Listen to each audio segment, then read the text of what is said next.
Bismillahirrahmanirrahim. Assalamu alaikum. I'm starting this lecture. The topic of the lecture is the tips for presentation. The first point is don't get off the topic. Prepare your presentation according to the topic provided in advance. आपके जो भी presentation में topic है वो आपको already जो है advance में प्रोवाइड किया गया होता है. It should be specific and to the point along with relevant example. तो आपको यह करना है कि स्पेसिफिक रहना है, टू द पॉइंट रहना है और विथ रेलिवेंट एग्जाम्पल्स उस टॉपिक को डिफेंड करना है. Make sure that your audience understand it and try to involve them by connecting it with example. इस बात को श्योर बनाएं कि आपकी जो ऑडियंस है वो आपकी प्रेजेंटेशन को समझे. जैसे अब मुझे पता है कि हमारी क्लास में किस तरह के स्टूडेंट्स हैं, वो प्रॉपर इंग्लिश लैंग्वेज में अगर लेक्चर दिया जाए तो मे बी उनको उतना ज़्यादा समझ में ना आए. उनको इंग्लिश पढ़ के उसको उर्दू में ट्रांसलेट करके समझाया जाए तो उनके लिए वो समझना आसान है. तो इसलिए हमें अपनी ऑडियंस का ख्याल रखना है कि हमारी ऑडियंस कौन सी लैंग्वेज को समझती है, उसकी वोकैबुलरी कितनी स्ट्रॉन्ग है और कितनी वीक है. तो प्रेजेंटेशन देते वक्त यहाँ पे जो ये टॉपिक है इसके अंदर ये चीज़ें बताई गई हैं कि प्रेजेंटेशन किस तरह से अच्छी बनाई जा सकती है या किस तरह से अच्छी डिलीवर की जा सकती है. तो पहला पॉइंट हमारे पास ये था कि don't get of the topic. जो टॉपिक है उस टॉपिक पे रहें, उस टॉपिक से आप आगे पीछे मूव ना करें. Discuss about the facts. हम कुछ फैक्ट्स डिस्कस करते हैं जो कि प्रेजेंटेशन के अंदर हमें डिस्कस करें. कोई भी टॉपिक ऐसा है इसके अंदर हमने थोड़ा रिसर्च किए, कोई फैक्ट्स एंड फिगर्स हैं, कोई एजुकेशन के बारे में बात हो रही है तो पाकिस्तान में वुमेन्स एजुकेशन का क्या रेशो है, मेन एजुकेशन का क्या रेशो है, चिल्ड्रंस एजुकेशन का क्या रेशो है, तो उस चीज़ को आपने फैक्ट्स एंड फिगर्स को डिस्कस करना है. Try to provide information that is not available otherwise research. जो अच्छा आपको फोकस किस बात पे करना है, वो इंफॉर्मेशन शेयर करें जो जनरली लोगों को पता ना हो. ऐसी इंफॉर्मेशन शेयर की जाए जो जनरली लोगों को ना पता हो, बल्कि आप एक न्यू इंफॉर्मेशन लेकर आएंगे तो लोगों को उसको सुनने में मजा आएगा. Talk facts and give references. आप जिन फैक्ट्स की बात कर रहे हैं उसे रेफरेंसेस भी आपको इंक्लूड करने होंगे. Audience is more interested to learn new information that is not easily available on social media or internet. बोला कि ऑडियंस किस चीज़ पे फोकस करेगी कि उसको वो इंफॉर्मेशन दी जाए जो कि इजीली अवेलेबल नहीं है सोशल मीडिया. वरना तो वो बोलेंगे भाई ये चीज़ तो हम फेसबुक पे भी पढ़ सकते थे, ये चीज़ तो यूट्यूब पे भी अवेलेबल है, आपने क्या नया बताया. तो आपकी प्रेजेंटेशन में नई चीज़ जब भी आएगी जब आप उस टॉपिक के ऊपर रिसर्च करेंगे और फिर उसको कन्वर्ट करेंगे अपनी presentation. User charts, graphs and statics. देखिए ये सब कुछ लिखा हुआ है, इसको देखते ही समझने में मसला है. आप पहले इसको रीड करेंगे या मैं आपको रीड करके बताऊंगी, फिर इसको ट्रांसलेट करके बताऊंगी, तब आपको समझ में आएगा. लेकिन यहाँ इसके बदले में कोई किसी डायग्राम से इसको रिप्रेजेंट कर दूँ. जैसे एक सर्कल डायग्राम बनाऊँ, बीच में हेडिंग डालूँ टिप्स फॉर प्रेजेंटेशन, जितनी भी हेडिंग्स हैं इधर उधर सर्कल्स में वो सारी हेडिंग्स के नाम लिख दो, तो वो समझना आपके लिए ज़्यादा आसान होगा बनिस्बत इस एक्सप्लेनेशन के. तो इसमें इसलिए बताया जा रहा है कि आप अपनी प्रेजेंटेशन के दौरान चार्ट्स, ग्राफ्स या स्टैटिक एनालिटिक्स जो भी हैं उनको ज़रूर इंक्लूड करें अगर आपका टॉपिक इससे रेलिवेंट है तो. Verbal communication. Speak with clear volume, pronunciation and intonation. हमने करना है वॉल्यूम क्लियर रखना है. अपनी बात जब बोलें तो आपकी लहजा साफ हो. कुछ लोग इस तरह से बोलते हैं कि उनका लहजा साफ नहीं होता, वो बात समझ में नहीं आ रही होती कि वो क्या बोल रहे हैं. Then pronunciation. इंग्लिश की प्रोनाउंसिएशन जिस वर्ड की जिस तरह से है, जो वर्ड उसको उस तरीके से बोला जाए. Avoid hasty impression. आप अपना इंप्रेशन ऐसे ना रखें कि आप हेजिटेशन फील कर रहे हैं, लोगों से घबरा रहे हैं या फोकस नहीं कर पा रहे. और इस तरह के जो वर्ड्स होते हैं ना, बहुत क्रिटिक सोचने वाले, तो इस तरह के वर्ड्स को अवॉइड करें. बार बार सो या ऑलराइट इस तरह की वर्डिंग्स यूज ना करें, बल्कि अपनी प्रेजेंटेशन को एक स्मूथ वे में रन करें. ये जो वर्ड्स हैं ये क्या करते हैं, आपकी जो समझ लें आप प्रोफेशनल फिर नहीं बोल पा रहे होते. अगर आप प्रोफेशनल स्पीकिंग करना चाहते हैं तो इन वर्ड्स को आपने अवॉइड करना है. Use short, simple and clear sentences and explain them in simple words so everyone can understand. आप अपने simple और short sentences यूज करें, clear sentences होने चाहिए, उनको simple words में explain करें तो हर कोई आपकी बात को समझ सकता है. और हमने शायद पिछला भी कोई लेक्चर था इफेक्टिव लिसनिंग का या राइटिंग का, जिसके अंदर बड़ा था कि ऑडियंस को आप पहले रियलाइज कर लें. आप जहाँ पे प्रेजेंटेशन देने जा रहे हैं वहाँ भी ऑडियंस कौन सी है. आपसे ज़्यादा एजुकेशन लेवल के लोग भी वहाँ पर हैं, सीनियर्स या आपसे लोएस्ट लेवल के लोग हैं। मैं एजुकेशन के हिसाब से लेवल की बात कर रही हूँ, कोई ये स्टेटस लेवल की बात नहीं कर रही। तो एजुकेशन लेवल क्या है उन लोगों का, तो आपको अंदाजा हो जाएगा कि उनका लर्निंग स्टाइल क्या है, या फिर जो है उनकी वोकेबलरी कितनी स्ट्रांग हो सकती है, कितनी वीक हो सकती है, तो फिर आप उसी हिसाब से अपनी प्रेजेंटेशन बनाएंगे। फिजिकल केयर एंड क्लोथिंग, आपकी फिजिकल केयर और क्लोथिंग अच्छी होनी चाहिए। लुक गुड एंड क्लीन, बाल बाल सेट हुए हुए हों, और शूज़ अच्छे हों, कपड़े अच्छे हों, प्रेस अच्छे हुए हुए हों। और इवन यहाँ पे ये मशवरा भी आपको दिया गया है कि आपको ड्रेस जो आपने प्रेजेंटेशन में पहनना है, उसको पहनने से पहले 1-2 दिन पहले उसको ट्राई करके देखना है कि क्या वो फॉर्मली ड्रेस आपके ऊपर अच्छा लग रहा है किसी प्रेजेंटेशन में जाने के लिए या नहीं। तो अदरवाइज आप उसको चेंज करें। Don't be casual with your appearance, posture and words, बहुत ज़्यादा कैजुअल फील ना करवाएं अपने पोस्चर और वर्ड्स।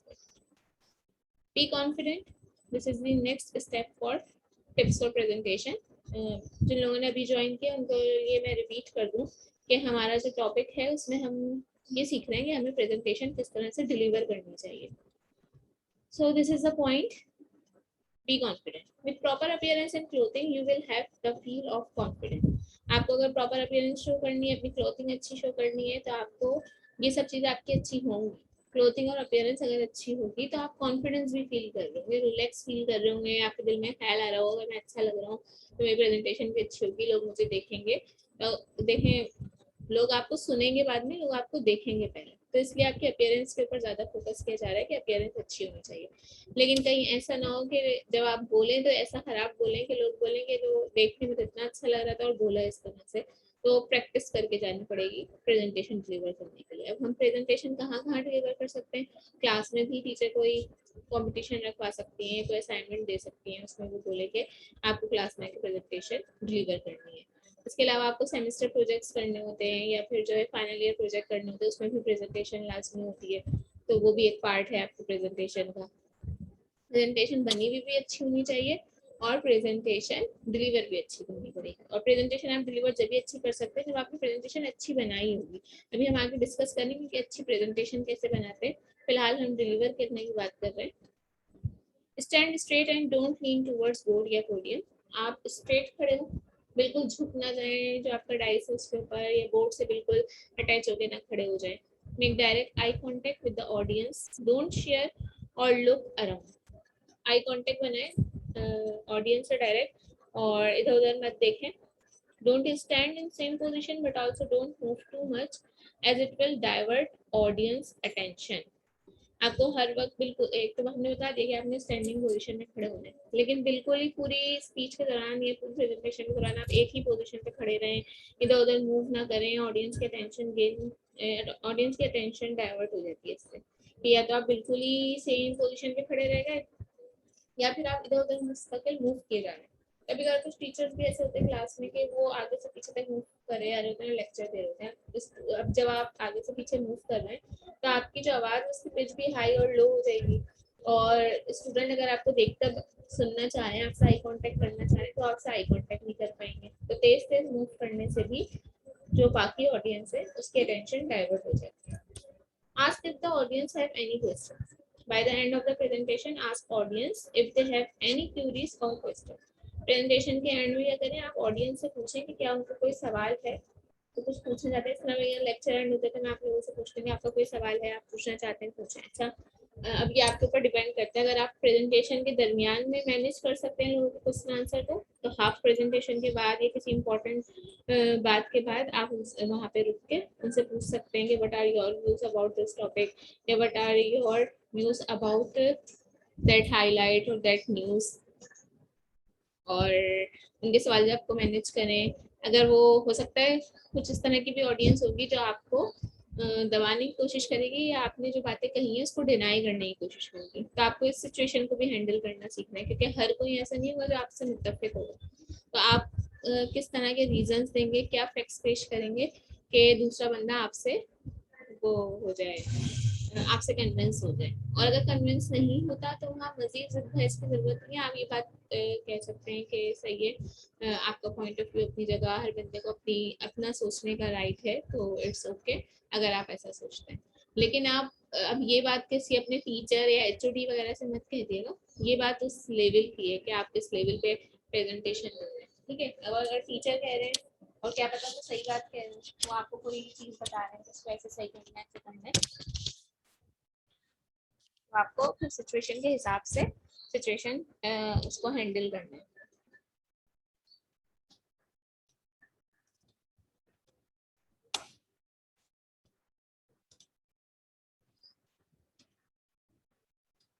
अच्छा जी, कुछ सॉफ्टवेयर टूल्स हैं, there are many different online and offline softwares in which you can make effective presentation. मैं आप लोगों से क्वेश्चन पूछूंगी पहले, तो अभी तक आप लोगों ने प्रेजेंटेशन वगैरह बनाई होंगी डिफरेंट सेमेस्टर्स में, तो कौन से सॉफ्टवेयर टूल को यूज करते हुए बनाई है?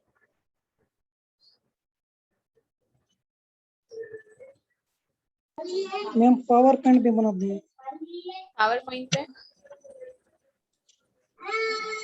और वर्ड पे बनाते हैं। वर्ड, अच्छा सही है। देखिए हमारे पास डिफरेंट टूल्स हैं, अगर आप वेबसाइट पे या इन गूगल पे लिखेंगे भी कि different software tools for making slides और प्रेजेंटेशन, तो आपके पास तकरीबन 9-10 ऐसे सॉफ्टवेयर टूल्स के नाम आ जाएंगे जो कि फ्री में अवेलेबल है, इन पे आप काम कर सकते हैं। अब जब हमारा काम पावर पॉइंट पे या फिर वर्ड पे हो रहा है, तो हमें क्या जरूरत पड़ी है कि न्यू सॉफ्टवेयर सीखें। जरूरत ये है कि आपके काम को अट्रैक्टिव बनाएगा। बाकी अगर स्टूडेंट 10 स्टूडेंट जो है पावर पॉइंट पे प्रेजेंटेशन दे रहे हैं, आप एक 11वें स्टूडेंट आते हैं जो कि प्रेजी पे या किसी और सॉफ्टवेयर पे प्रेजेंटेशन दे रहे हैं, तो ये इनके लिए बहुत ही अच्छी बात होगी, लोगों के लिए बहुत अट्रैक्टिव बात होगी। लोग अपना सब काम छोड़ कर, ये कोई नया सॉफ्टवेयर है और इसकी एनिमेशन कितनी अच्छी है, इसकी कलरिंग कितनी अच्छी है, थीम बैकग्राउंड सब चीज़ें अगर उसकी डिफरेंट है पावर पावर पॉइंट से, उनको एक बहुत दिनों बाद एक नई चीज़ देखने को मिल रही है, तो वो उसको फोकस करेंगे, उसको देखेंगे। दूसरी बात, अब जो माइक्रोसॉफ्ट ये पावर पॉइंट और वर्ड है, ये सिर्फ कौन सपोर्ट करेगा? माइक्रोसॉफ्ट की विंडोज सपोर्ट करेगी। But if you have another operating system like Unix, Linux और मैक, तो प्रेजी फिर उन सॉफ्टवेयर्स के ऊपर भी, सॉरी उन प्लेटफॉर्म्स के ऊपर भी रन हो जाएगा। और एक ही सॉफ्टवेयर पे आप कब तक स्टक रहेंगे? न्यू स्किल्स अगर सीखनी है तो आपको न्यू सॉफ्टवेयर भी सीखने होंगे। यहाँ मैंने दो सॉफ्टवेयर का जिक्र किया है, प्रेजी का और ज़ूहू शो का। ये मैंने यूज़ नहीं किया हुआ, मैंने ये फर्स्ट वाला यूज़ किया हुआ है, इसकी मैं डिटेल दूंगी आखिर में, मैं आपको इसकी वीडियो भी प्ले करूंगी। फिलहाल मैं यहाँ 5 मिनट का ब्रेक दे रही हूँ। आप क्या करें कि इंटरनेट पे जब तक सर्च करें कि प्रेजी किस तरह से काम करता है और इसके क्या क्या स्पेशलिटीज है, then I will ask from you.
Okay, so I continue my lecture.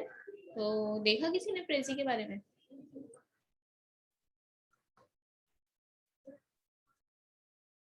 आप लोगों से पूछ रही हूँ भाई, ऑनलाइन सेशन लेने का मतलब यही है कि जवाब मिले, वरना तो मेरे पास ये वाला लेक्चर रिकॉर्डेड में भी मौजूद है।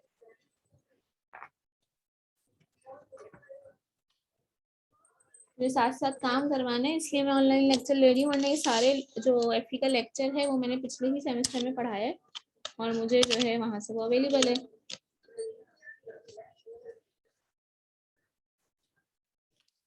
नहीं देखा किसी ने? सब साइलेंट मोड पे चले गए।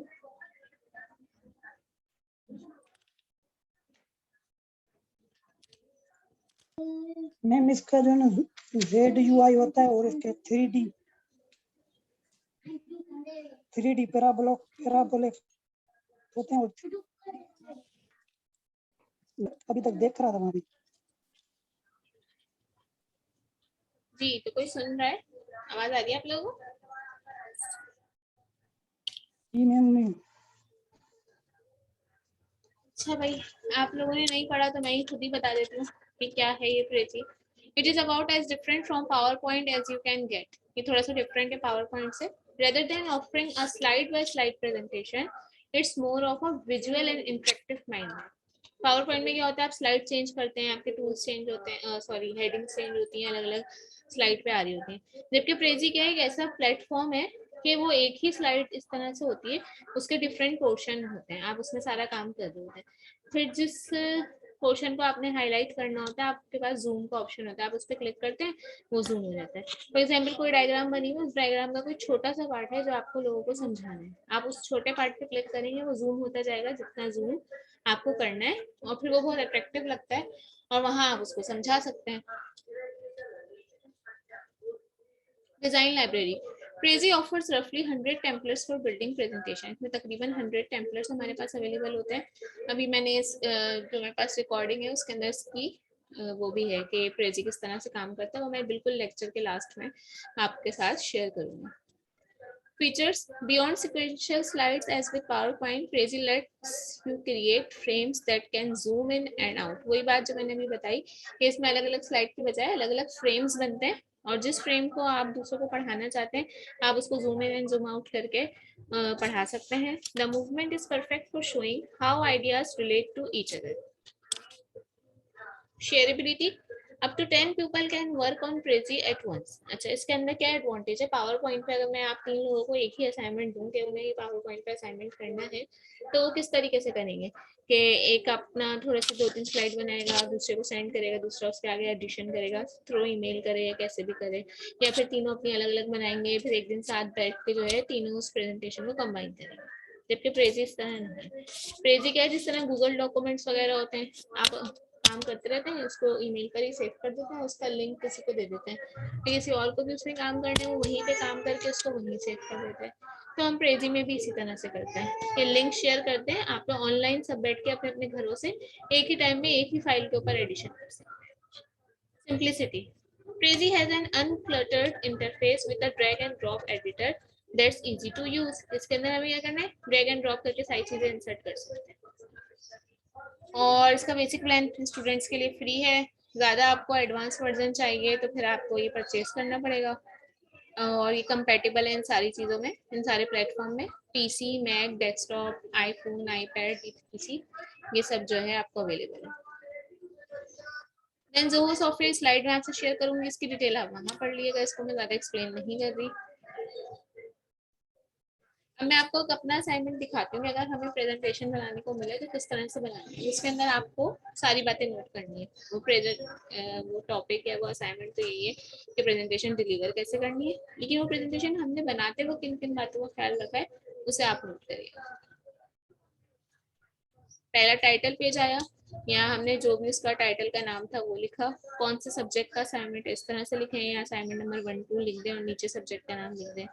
जितने आपके पास मेंबर्स हैं उनके नाम लिखने जरूरी है, अगर रोल नंबर मेंशन करना है तो रोल नंबर मेंशन करें according to your teachers instruction. अब हमारी प्रेजेंटेशन के 3 पार्ट्स थे, मतलब हमने इसको 3 मेन हेडिंग्स बनाई थी, प्लानिंग, प्रिपरेशन और एक शायद डिलीवरी की होगी। तो प्लानिंग का एक पूरा जो हेडिंग थी वो एक पेज पे लिखी ताकि पता चले यहाँ से ये टॉपिक स्टार्ट हो रहा है। तो उसकी सब हेडिंग्स इस तरह से आई। अब देखिए कलरिंग स्कीम का कितना ख्याल रखा गया है। ये जो हमने बैकग्राउंड की थीम रखी इस तरह से रखी, रेड ब्लू, और जो है जो टाइटल या हेडिंग रखी वो इससे मैच करती है। फिर अब गए सब हेडिंग्स पे। सब हेडिंग्स के अंदर आपने कलर की थीम, हेडिंग की थीम भी थीम के कलर से मैच करके रखी। जितने बुलेट पॉइंट हैं सब एक ही तरह के यूज में। जो बात आप लिख रहे हैं वही बात हमने पिक्टोरियल डायग्राम के थ्रू भी शेयर कर दी। इसकी पोजीशन आप ऐसे भी ऊपर भी लिखे जा सकते हैं। जब हम दूसरे पेज पे आए तो देखें पहली हेडिंग में 1 लिख के ब्रैकेट ऐसे लिखा है, फिर हेडिंग है, हेडिंग का जो साइज है बोल्ड है या जो भी है।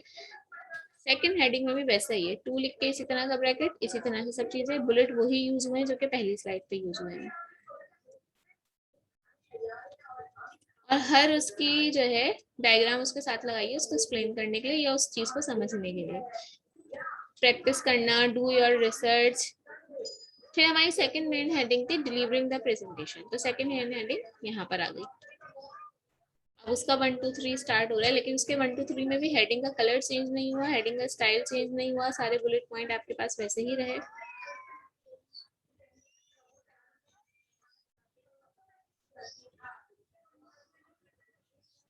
सही, मुझे पढ़ाना भी तो था, मुझे जस्ट आगे बढ़ गई।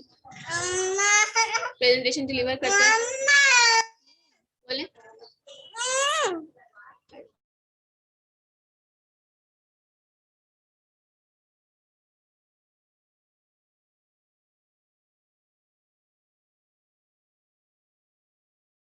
प्रेजेंटेशन डिलीवर करते वक्त किन बातों का ख्याल रखना है? स्माइल हो आपके फेस पे, थे मुस्कुराते हुए बात करनी है, अपने चेहरे पे सैडनेस या जो है इस तरह की परेशानी वाली सूरत हाल ना लाएं। आप अपनी प्रेजेंटेशन के बारे में कॉन्फिडेंट हो कि आपने जो लिखा है वो सही लिखा है, जो आप बताने वाले हैं वो अच्छा लिखा है और आप उसको वेल एक्सप्लेन कर सकते हैं क्योंकि आप प्रैक्टिस करके आए। Make eye contact. आपको आई कांटेक्ट बहुत अच्छा रखना है। Nothing is more boring than listening to a presentator who looks at the floor or at note cards। मतलब कि ऑडियंस के लिए इससे ज़्यादा बोरिंग कोई बात नहीं होती कि जो उनका प्रेजेंटर है वो या तो अपने कार्ड्स और स्लाइड की तरफ ही देख रहा है या फिर जो है वो मुसलसल छत की तरफ देखे जा रहे हैं, लोगों से आई कांटेक्ट नहीं कर रहा। तो ये लोगों के लिए जो है एक बहुत ही बोरियत वाली बात होती है इस तरह के प्रेजेंटेशन अटेंड करना। Suppose your audience is made up of your friends and you talk to them all the time, looking at every person at least once। मतलब सपोज करें कि आपकी ऑडियंस क्या है, आपके फ्रेंड्स ही आपके ऑडियंस है एंड यू, आप जो है हर वक्त उनसे बातचीत कर सकते हैं नॉर्मली भी, तो आप हर पर्सन को जो है एटलीस्ट 1 टाइम जो है उससे आई कांटेक्ट करें, सिर्फ वर्बली या दूर से ही बात ना करें। That's why everyone will feel like you have engage with them. इसकी वजह से बाकी लोगों को क्या लगेगा कि आप उनके साथ एंगेज हैं। Inflection in your voice. Inflection is the kind of movement that radio DJs put into their voice। DJs की वॉइस में देखते हैं आप, अगर वो कोई भी शो प्रेजेंट कर रहे होते हैं तो हाई और लो होती है, पिच कभी हाई हो रही कभी लो हो रही है, कोई सैड बात है तो उनकी पिच लो हो जाएगी, कोई ज्यादा एक्साइटेड बात है तो बहुत हाई पिच में बात करेंगे। तो इसी तरह से आपने अपनी वॉइस में इन्फ्लेक्शन रखना है।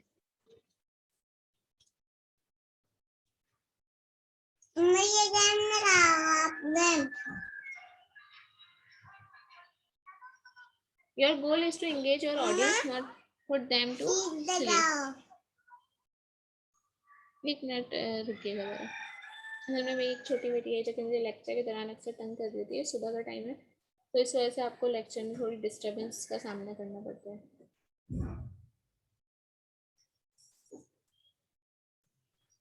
इट्स ओके मैम, कोई बात नहीं। ये लो।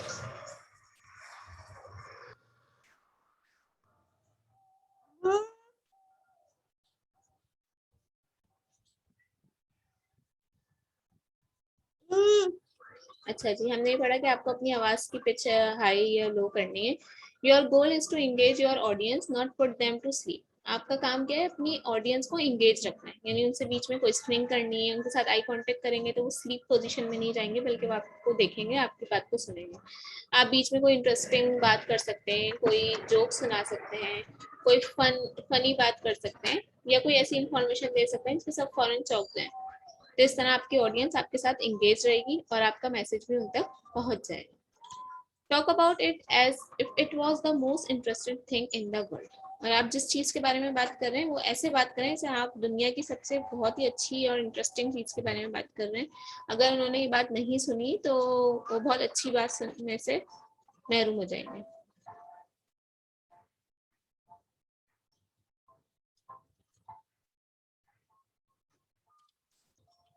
Use hand movement. आपकी हैंड मूवमेंट भी बहुत ज़्यादा ज़रूरी है। ठीक है, ऐसा नहीं है कि आप बिल्कुल हाथ बांध के खड़े हो जाए। जिस तरह से आप बात कर रहे हैं, move your hands along as you talk, using them to emphasize points and keep the audience interested। आप अपने हैंड्स को किस लिए यूज कर सकते हैं? अपने पॉइंट्स पे एम्फेसाइज करने के लिए और ऑडियंस का इंटरेस्ट शो करवाने के लिए। It will also channel your nervous energy into a better place. अगर आपके एनर्जी जो है वो डाउन होती जा रही है, आप नर्वस होते जा रहे हैं, आपके सिर्फ आपकी जबान आपका साथ नहीं दे पा रही, तो आपके हाथ आपका साथ देंगे। आपकी हैंड मूवमेंट जो है वो आपको हेल्प आउट करेगी। Have a good conclusion. अब आपने इतनी बड़ी स्पीच तो दे दी, लेकिन इतनी बड़ी स्पीच से लोग क्या नतीजा निकालें, रिजल्ट क्या है, सो कंक्लूजन क्या है? So you have to share that result. Your conclusion is your final impression on your audience. आपका जो कंक्लूजन होगा वो ऑडियंस के लिए आपका फाइनल इंप्रेशन होगा। Make it exciting by introducing a final statics और come up with something creative to do at the end. आपने क्या करना है, जो आपकी फाइनल रिजल्ट्स आ रहे हैं, कंक्लूजन्स आ रहे हैं, उनको एक एक्साइटेड वे में लोगों के साथ शेयर करना है कि हम इस सोल्यूशन पे सम अप करते हैं, या अपनी प्रेजेंटेशन इस बात पे एंड करते हैं कि हमने आज की प्रेजेंटेशन से ये बातें सीखी हैं। Ending with a question is a good way of getting your audience to think about your presentation in an interesting way. आप ये भी कर सकते हैं कि जब आपकी प्रेजेंटेशन एंड हो रही हो तो आपको एक इंटरेस्टिंग सा क्वेश्चन लोगों से पूछ लें, सबसे उसका आंसर ले लें, तो आपके ऑडियंस आपके साथ मजीद इंगेज होगी। दूसरा, आपको हाथ के हाथ फीडबैक मिल जाएगा कि आपने जो समझाया है वो लोगों को किस हद तक समझ में आया है। अब अपनी सीट पे वापस जा रहे हैं, walk back to your seat with a smile. Know that you just did something that may people would never be able to do. आप ये सोचें कि आपने कोई ऐसा काम किया है जो कि बहुत सारे लोग नहीं कर सकते, because everyone has not the ability to present in front of public. Don't be disappointed if you don't get a place. अगर आपको जो है अप्रिसिएशन नहीं मिली है, या आपने बहुत अच्छी प्रेजेंटेशन नहीं दी, आप स्टक हो गए, अपना टॉपिक भूल गए, या फिर स्लाइड सही से रीड नहीं कर पाए, और आप घर से स्लाइड लेकर आए थे और वो यूएसबी करप्ट हो गई, नहीं चल पाई, तो डिसअपॉइंट ना हो और एक बेहतर मौके का तलाश करें, बेहतर मौका तलाश करें जब आप अपने आप को दोबारा से रिप्रेजेंट कर सकें। Remind yourself that there are much more important moments in your life to come. इस बात को याद रखें कि ये कोई आखिरी मौका नहीं था, बल्कि आपकी जिंदगी में ऐसे बहुत सारे मौके आएंगे। Then you have the time to represent yourself. फिर जब आपकी स्लाइड एंड हो, तो आप कोई भी स्लाइड बनाए तो आखिर में इस तरह से थैंक यू की एक अलग स्लाइड उसमें इंक्लूड कर सकते हैं। अच्छा, मैं आपके साथ दूसरी एक वीडियो शेयर करूंगी प्रेजी, जिसके अंदर इस पर वर्किंग करना बताइए। बट उससे पहले कुछ इंपॉर्टेंट बातें हैं जो कि मैं बताना चाह रही हूँ। पहली तो ये है कि आपका जो ये फंक्शनल इंग्लिश का कोर्स है, इसमें बहुत सारे स्टूडेंट मिक्स हैं। कुछ लोगों का ये 2 क्रेडिट आवर का कोर्स है और कुछ लोगों का ये 3 क्रेडिट आवर का कोर्स है।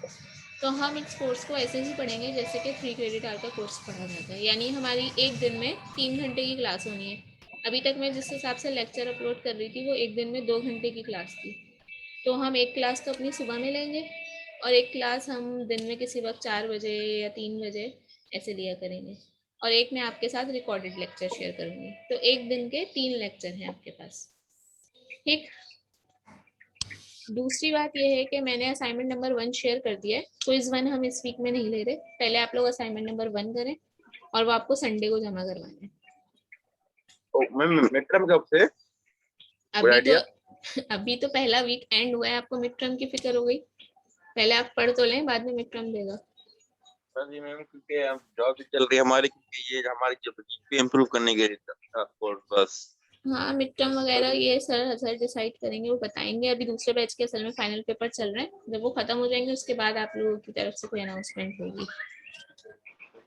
फिलहाल अच्छा, असाइनमेंट 1 जो दिया है मैंने, उसकी 3 डिफरेंट फाइल्स अपलोड की, 1 part A, 1 part B, 1 part C. लेकिन वो तीनों के तीनों जो हैं आप एक ही पेपर में सॉल्व करके एक ही फाइल में सॉल्व करेंगे। किस तरह से सबमिट करवाने हैं वो सब जो है मैंने गूगल क्लासरूम पे वो सब डिटेल उसकी बता दी है। अच्छा, मुझे क्लास में से एक सीआर की जरूरत है। ये जो अभी 2-3 लोग मेरे पास ऐड हैं, बल्कि 2 ही हैं, असदुल्ला और आरिफ हुसैन। आप में से कौन ये रिस्पॉन्सिबिलिटी लेगा कि बाकी लोग आपको ईमेल करें, आप उनके असाइनमेंट कलेक्ट करके मुझे एक ईमेल में सबमिट करवा दें। ठीक है, मैं हर एक का इंडिविजुअली सबमिट नहीं कर सकती, वरना मेरा पूरा ईमेल इनबॉक्स भर जाएगा और मैं सर्च नहीं कर पाऊंगी किस किस की जो है मुझे असाइनमेंट रिसीव हुआ है। ठीक है मैम, फिर मैं ही बन जाता हूँ। ओके असदुल्ला, ठीक है। तो आप क्या करेंगे, आप अपना ईमेल आईडी उसमें शेयर कर देंगे, व्हाट्सएप के ग्रुप में शेयर कर दिएगा, ठीक है।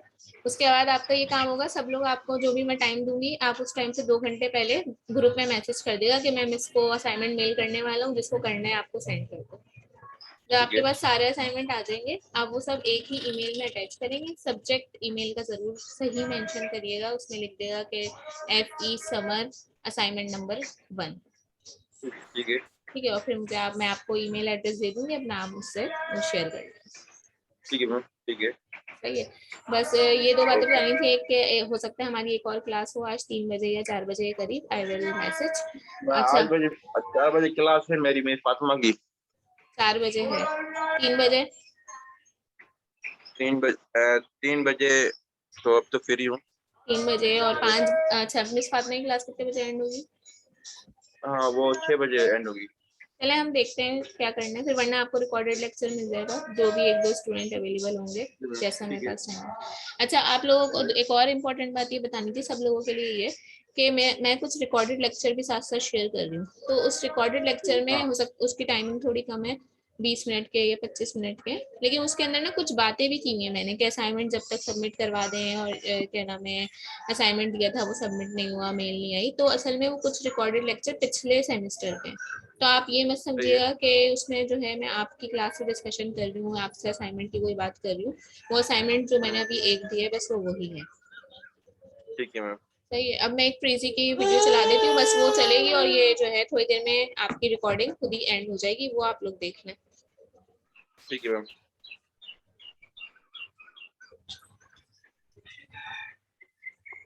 बस क्लास एंड हो गई मैम? नहीं, वो वीडियो देखनी है, उसमें एक्सप्लेन करूंगी, उसके बाद बस क्लास खुद ही, ये टाइम पूरा होने वाला है, खुद ही एंड हो जाएगी। दूसरी क्लास हम बाद में थोड़ी देर बाद, मतलब शाम में या दोपहर में कंडक्ट करेंगे।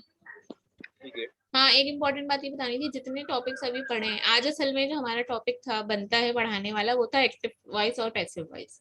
लेकिन क्योंकि अभी मुझे यकीन है कि आप लोगों ने पिछले टॉपिक्स स्टडी नहीं किए होंगे, तो आपको एक्टिव वॉइस पैसिव वॉइस समझ नहीं आएगा।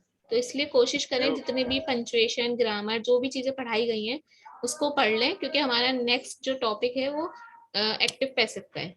अगर आप लोगों ने टेंसेस की, 1 मिनट मेरी बात सुन लें, अगर आप लोगों ने टेंसेस की प्रैक्टिस की भी होगी तो ही आपको बाकी के टॉपिक समझ में आएंगे, वरना नहीं आएंगे। ये जो प्रेजेंटेशन का टॉपिक है ये सबसे लास्ट टॉपिक है फंक्शनल इंग्लिश का, बट मैंने आज इसलिए पढ़ाया है कि आपने टेंसेस वगैरह इन सब चीजों की प्रैक्टिस की होगी तो आपको आगे के टॉपिक समझ में आएंगे, वरना नहीं आएंगे। बोले आप। मैम जो ना मुझे तो सारे आते हैं ना, मतलब ये टेंसेस वगैरह पैसे एक्टिव आते हैं। आते तो सबको ही है, लेकिन एक दफा ओवरव्यू की जरूरत होती है। हाँ तो जितना पढ़ाया गया उन सबको पढ़ लें, फिर अगला टॉपिक हमारा एक्टिव पैसिव। ठीक है। अच्छा, ठीक मैं है मैम, वीडियो देख चलो। लेती हूँ प्रेजी की लाइन। मैम वो आप शेयर कर दें या तो। वो असल में बहुत बड़ी वीडियो है जिसमें शुरू में मेरा लेक्चर रिकॉर्ड हुआ है, तो मुझे वो पूरी वीडियो नहीं दिखानी, सिर्फ आखिर का कुछ थोड़ा सा पार्ट दिखाना है, मैं फॉरवर्ड करके दिखाऊंगी।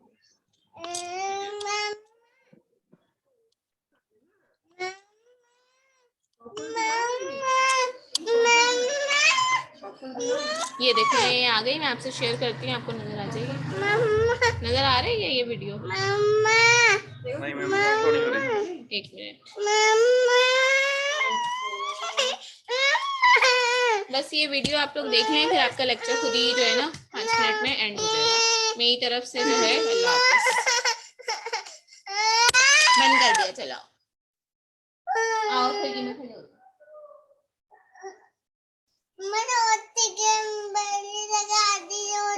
दूसरी गेंद बन गई, इतनी बड़ी गेंद बन गई। माइक तो बंद कर दे हम पहले, वही सारी